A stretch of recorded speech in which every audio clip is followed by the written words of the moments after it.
like when people look at the Sirah, so the history of the Prophet Muhammad's life, and the things that people were doing, there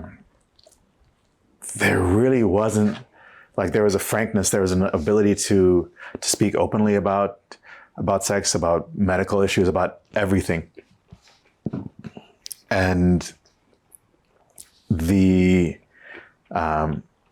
like there are Islamic scholarly treatises about sex and different ways to satisfy your partner, and satisfying your partner is one of our obligations as Muslims who are married, right? And not being satisfied is grounds for divorce.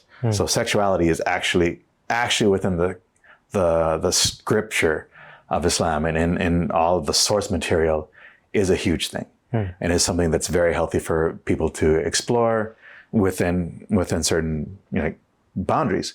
But I think, and I've read different histories that explain it in different ways, but either through like the expansion, but probably more so through the expansion of Western colonialism, where the Ottoman Empire falls and Sykes-Picot Agreement is created between the Western powers, and they start chopping up the Middle East, and they start chopping up North Africa, and they start signing different agreements with different parties in order to place them against each other. And then you have an anti-colonial backlash that in some cases is very progressive, and in other cases very regressive. And a lot of times in anti-colonial movements that have dealt with colonialism for a century, 2 centuries, 3 centuries, were in survival mode.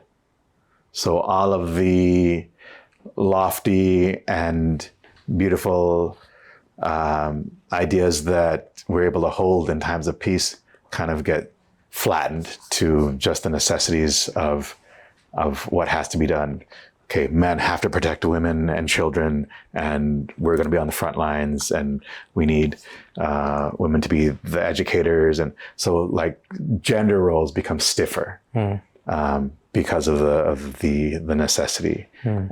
Just as gender roles in the Neolithic became defined in the first place because of the necessity to hoard grain and to start gathering wealth. And so we have, a certain group that we're going to have do more housework, and a certain group that we're going to have do more physical labor, because if we have this physically larger group doing more physical labor, then we can gather more grain, and then we can contribute to our hoards better. So I think it was that type of process that led to this, because Muslims, really until the colonial era, where we were seen as the freaks, we were seen as the,